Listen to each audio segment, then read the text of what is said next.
What's good, y'all? It's your boy Havoc, final round. Boots has arrived. What a performance, man. I mean, this guy, I'm telling you, I'm not overreacting from last night. I'm just analyzing purely from a boxing standpoint and also his mentality. He's the real deal. Tell me what this guy does not have. Tell me what he doesn't do. I would say the only little flaw I see in him is that he's a little confident when he goes to finish a fight. He's a little confident when he sits in that pocket and he's willing to take a big punch. And we saw him eat a big right hand from Thomas Dulorme when he was trying to finish him. Now, granted, Thomas Dulorme had his equilibrium knocked off, right? But man, that punch had heat on it. Thomas Dulorme was sitting on that punch very well, and he hit Ennis flush with it. And Ennis ate it for lunch, man. He took a step back, he regrouped, he was like, oh, you gonna try to make this difficult for me. And he steps back in the pocket, and he starts dropping bombs, and he finishes the job. I would say that's his only flaw. But that's what we want as boxers. I thought that's what we want as fans. A finisher, a KO artist, a big puncher. But not only that, somebody who can back it with great boxing skills. Not just a Deontay Wilder who relies on one big right hand, but somebody who can match it with skills. And this is that guy. This is what the fans want. And then he has flair and flash and style. He seems like a humble dude. Just because he's in the ring, you know, feeling himself, dude, he should be. It's a fight. You got to believe in yourself. You got to be cocky. You got to be arrogant in the ring. You know, but outside the ring, he doesn't project that type of, you know, like an Adrian Broner type attitude. This guy's the real deal, man. And I think he presents a lot of problems for anybody. And I love what he said at the post-fight conference last night. You know, someone asked him, do you think you're ready for guys like Errol Spence and Terrence Crawford or maybe a Virgil Ortiz? And he says, what are you talking about? I don't need any more experience. I've been doing this for 24 years. You know, I'm ready for all the smoke. You know, my dad's been training me since I was a little kid. My brothers were boxers. I've taken things from their style and put it into my own. This is what I've been doing for 24 years. What are y'all talking about? And that's the mentality I love, man. And it's true. That's the way he should look at it. But, you know, yeah, I would say maybe that's the one little flaw is that he takes a lot of risk, but I wouldn't mess with it. I wouldn't try to change. I mean, maybe at times when he goes up against a big name like Crawford or Spence or Ortiz, maybe I'm telling him, I'm whispering, and say, hey, man, you know, you might not want to hang in the pocket for too long. Right? Like, let's not get caught with some of those shots. You can, but at the same time, this is what's making him so great. This is the ability to finish a fight. Because if you're going to finish a fight, especially in the first round, you guys, you got to take risks. You're going to get clipped. You're going to get hit at times. But that's what makes him so great. And that combination of boxing abilities and skills and the power to match with it, very reminiscent of, you know, fighters from the 80s, in my opinion, like a Sugar Ray Leonard. You know, just very natural.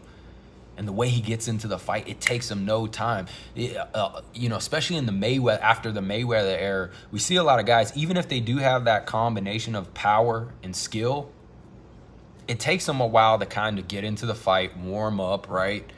Like Terrence Crawford, he takes a little time to break you down and figure out what you're doing, find the holes in your game.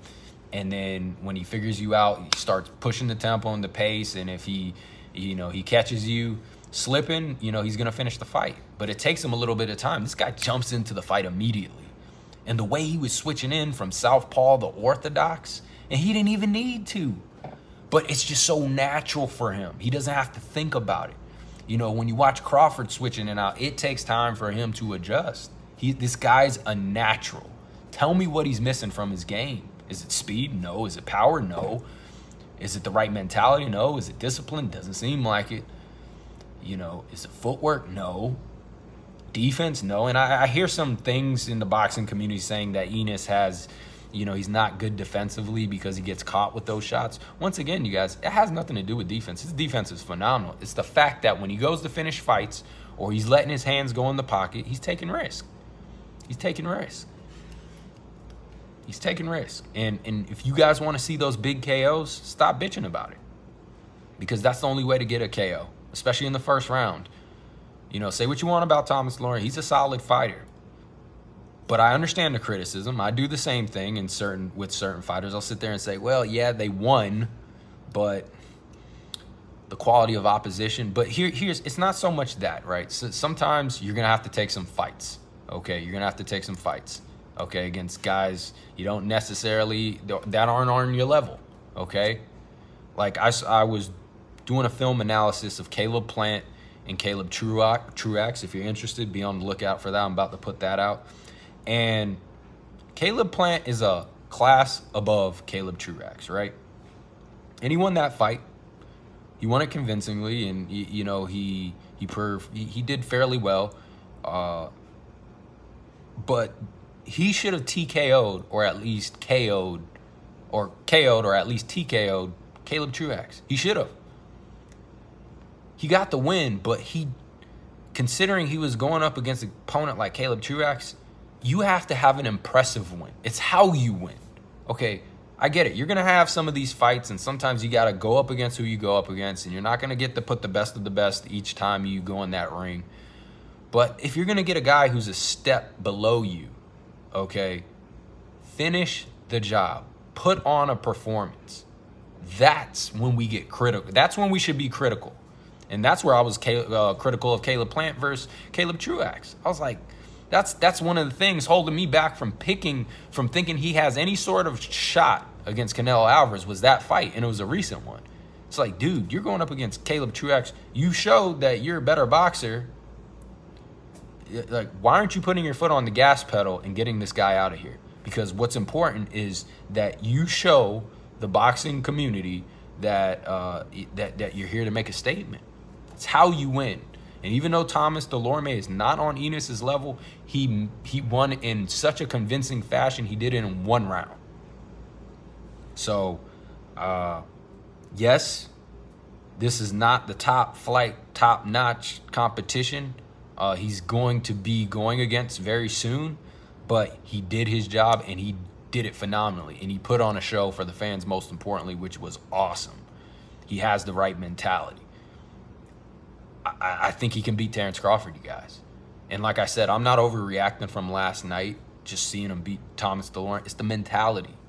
It's the boxing abilities I'm looking at. I'm like, what is this guy missing? Please, one of you tell me. What is he missing from his game?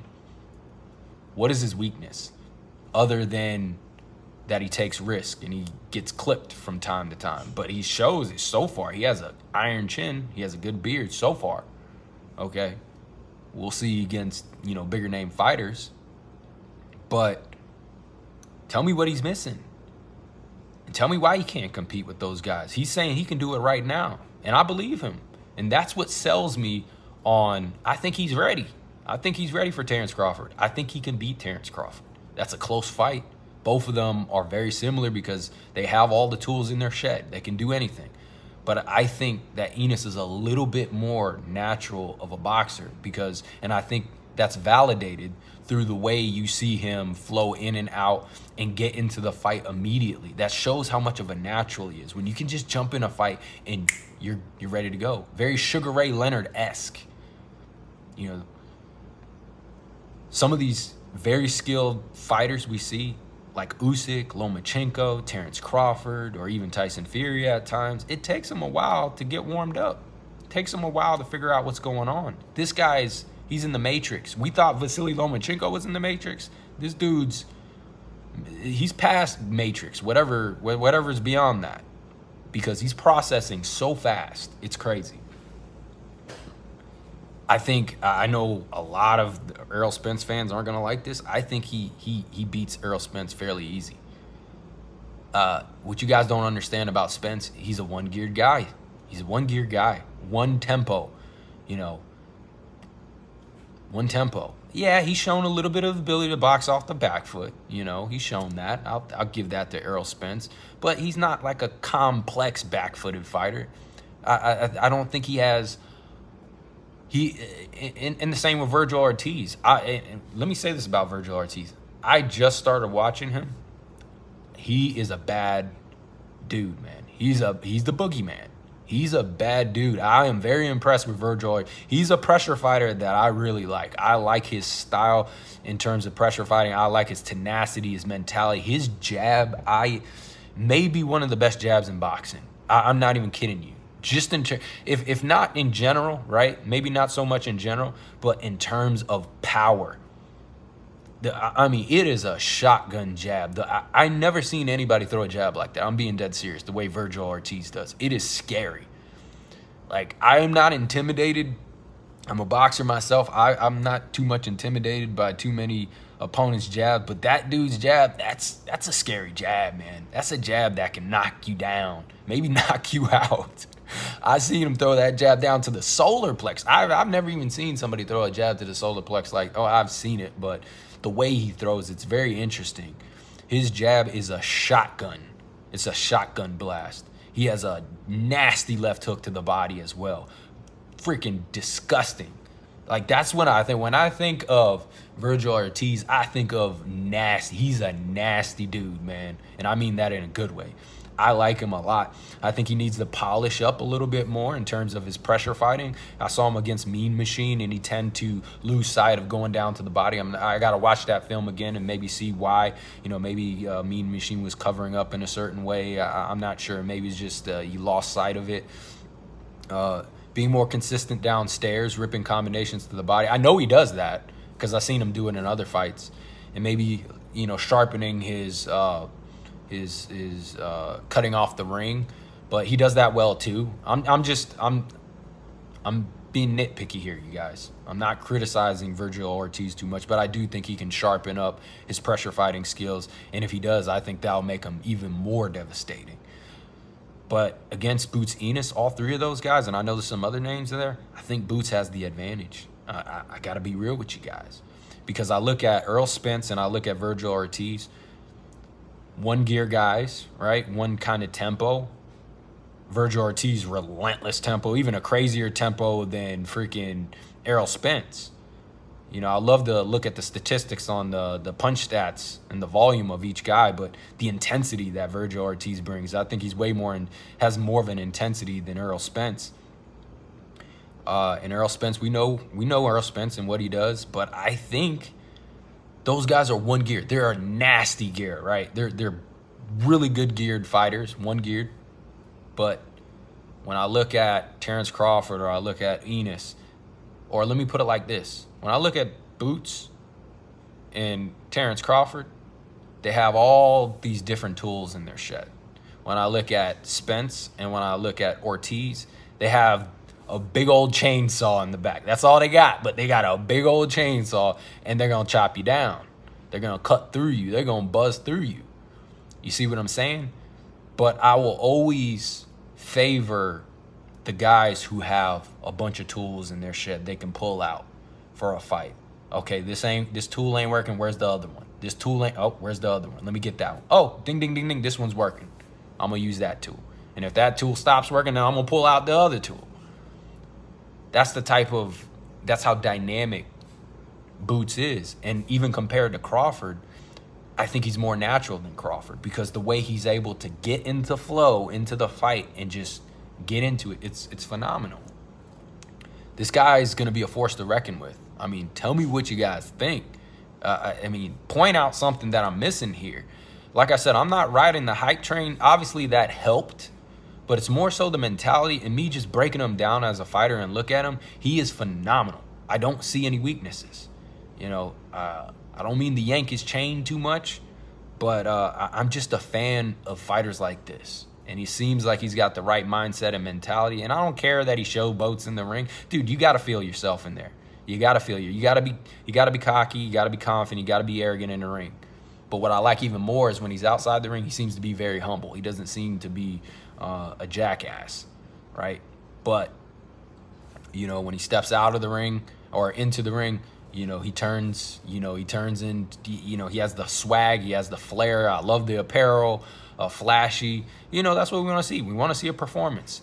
People need to tune into this guy because he's special, man. He's got all the abilities, all the ingredients to be a great fighter. He just needs to start knocking off some big names, which I think he will. And when you think about Terrence Crawford's getting up there in an age, and we can even make an argument. You're talking about the experience with Boots, but I'm not going to knock Crawford's resume. He's faced some good fighters, but a lot of people, I'm just talking for what from other fans say, a lot of people say Crawford doesn't have an impressive resume. So that kind of levels the playing field to a certain degree if you believe that to be true. And yeah, I just think that, and we have seen Crawford get shaken up at times. We've seen Crawford get, I remember Gamboa put him on shaky legs for a little bit, but, the champ that Crawford is, and, the iron chin and the ability to work through that adversity. I mean, we know about Crawford deep down. He's a dog, but he has been shaken up. And some people say he got knocked down by Mean Machine. I don't agree, but if that's the case, then why can't Boots compete with him now? Why can't Boots do it? He's got like I said, he's got all the ingredients, and he's got the power and the natural ability to just get into a fight immediately. I don't see why he wouldn't cause a lot of problems for Terrence Crawford. So, yeah, comment below, like the video, subscribe. Tell me what you guys think about the performance. Do you think I'm crazy? Do you think I'm getting out of line? Do you think I'm getting too hyped over Ennis?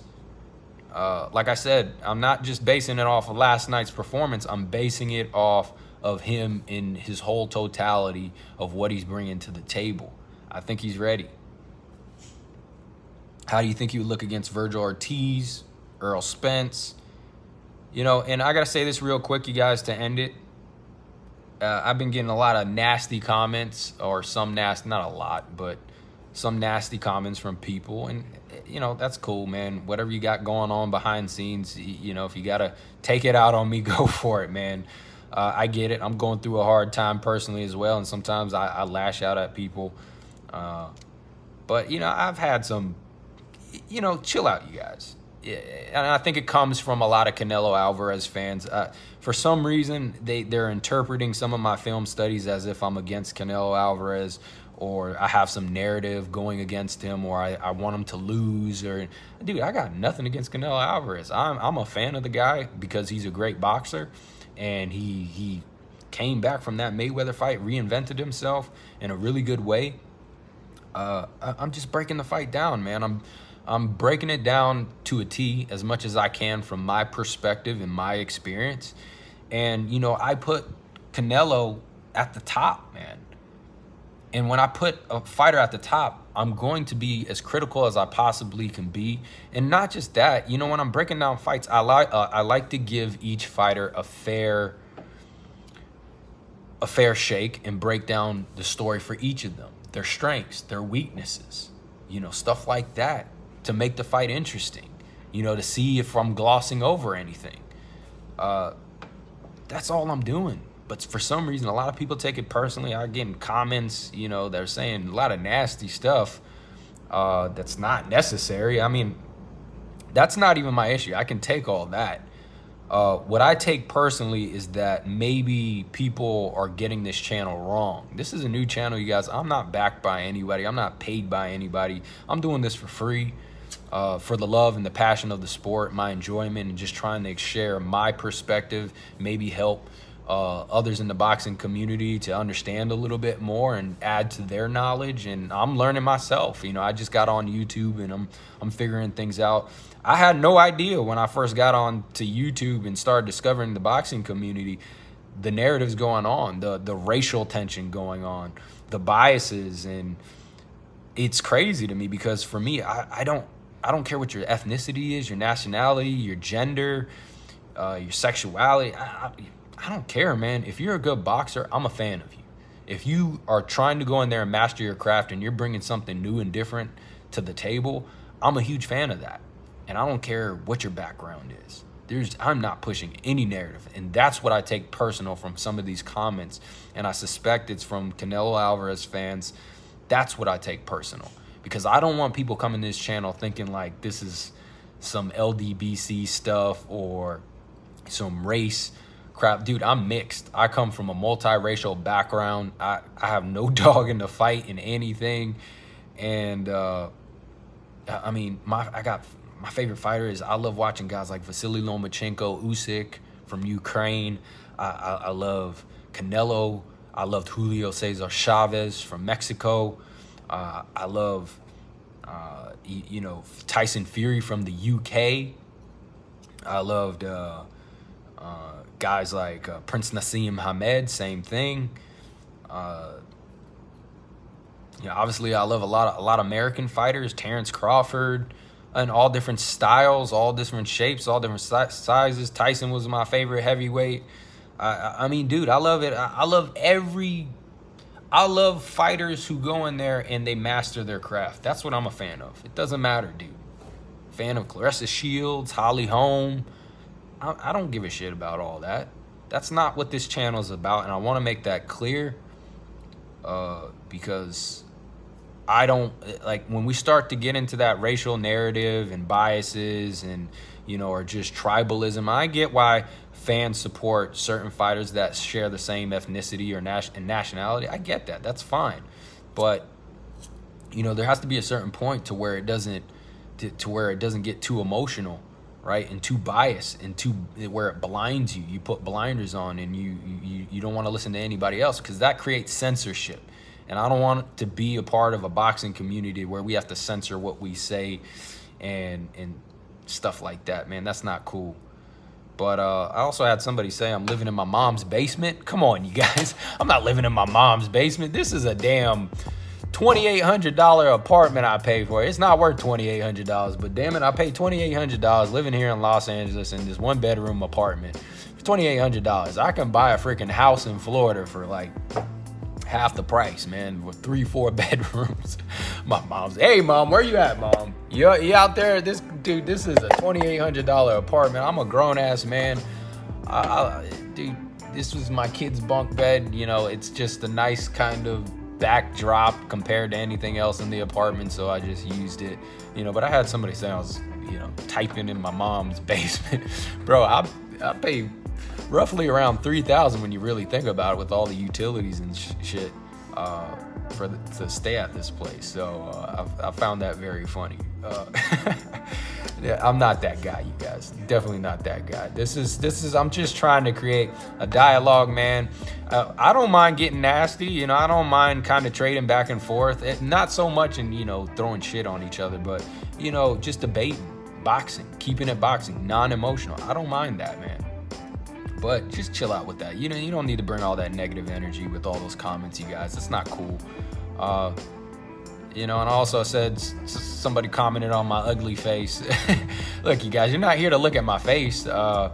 And I assume most of you are probably heterosexual. So, I mean, who gives a shit how good I look or how bad I look? I mean, no, I'm not a Brad Pitt, but, you know, I get punched in the face, and I've been taking hits in football for almost 20-something years of my life. So no, I'm not the prettiest dude on the screen. But nah, man, I'm just joking around.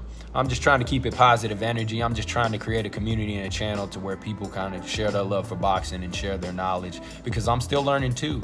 You know, a lot of you guys have informed me down below in the comment section, like Virgil Ortiz. I didn't see too much of Virgil Ortiz until somebody informed me down in the comment section below, and I'm glad you did, because I'm a fan of what he's doing. He's a phenomenal fighter. I'm learning a lot from you guys. So I hope you're learning from me, because I'm learning from you. And that's what I'm trying to create, man. Positive vibes, you know, trying to share my love for the sport. Sorry for yapping too much, but that's it. Till another one. Like I said, I got Caleb Truax versus Caleb Plant film study coming up. It's fight week.